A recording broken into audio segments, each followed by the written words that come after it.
જય શ્રી કૃષ્ણ, જય માતાજી. આજે હું આપની સાથે વઘારેલી રોટલીની રેસીપી શેર કરીશ. રોટલી આપણને ગરમ ગરમ ખાવી ગમે છે, પરંતુ જ્યારે રોટલી વધે છે અને ઠંડી હોય તો આપણને ખાવી ગમતી નથી. તો આ રીતે રોટલી વઘારીશું તો ખાવાની તો ખૂબ જ મજા આવશે. તો ચાલો આપણે બનાવીએ વઘારેલી રોટલી. તો મારી પાસે અહીંયા ઠંડી રોટલી વધેલી છે, તો આ રોટલીને આપણે વઘારી લઈએ. તો એના માટે હાથ વડે રોટલીને આ રીતે મસળી લઈશું, એટલે રોટલીના બહુ નાના નહીં અને બહુ મોટા નહીં એવા પીસ થઈ જશે. તો બધી જ રોટલી આ રીતે આપણે હાથ વડે મસળી લઈશું. હવે એમાં મસાલા કરી લઈએ. તો સ્વાદ અનુસાર મીઠું ઉમેરી લઈએ, અડધી ચમચી હળદર ઉમેરી લઈએ, લાલ મરચું પાવડર ઉમેરી લઈએ, ધાણા જીરું પાવડર ઉમેરી લઈએ અને 1 ચમચી જેટલી ખાંડ ઉમેરી લઈએ. બધું સરસ રીતે મિક્સ કરી લઈએ. હવે ગેસ ચાલુ કરીને ગેસ પર વઘાર માટે કઢાઈ મૂકી દઈએ. અહીંયા આપણે જાડા તળિયાવાળી જ કઢાઈ લેવાની છે. એમાં 2 ચમચા જેટલું તેલ ઉમેરી લઈએ. તેલ ગરમ થાય એટલે એમાં 1 ચમચી રાઈ ઉમેરી લઈએ. રાઈ સરસ તતળી જાય એટલે એમાં મીઠા લીમડાના 7 થી 8 જેવા પાન ઉમેરી લઈએ અને થોડી કાચી સિંગને આ રીતે સાંતળી લઈએ. હવે એમાં 2 ચમચી જેટલા તલ ઉમેરી લઈએ.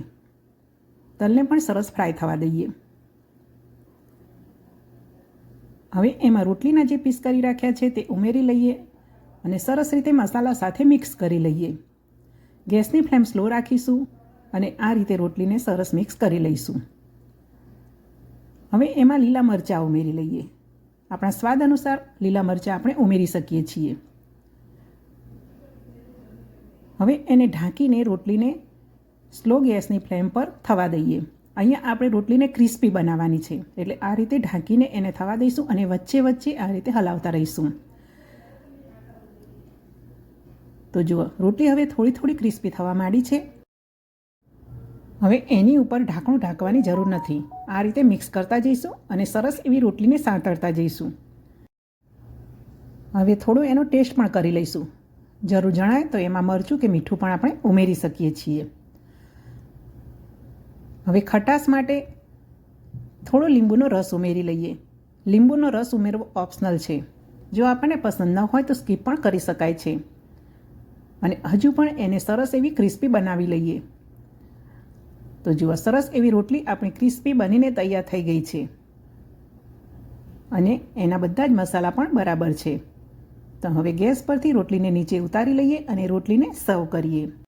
તો આ રીતે રોટલી વઘારીશું તો સરસ ક્રિસ્પી બનશે અને ચવાણાને પણ ટક્કર મારે એવી ટેસ્ટી બનશે.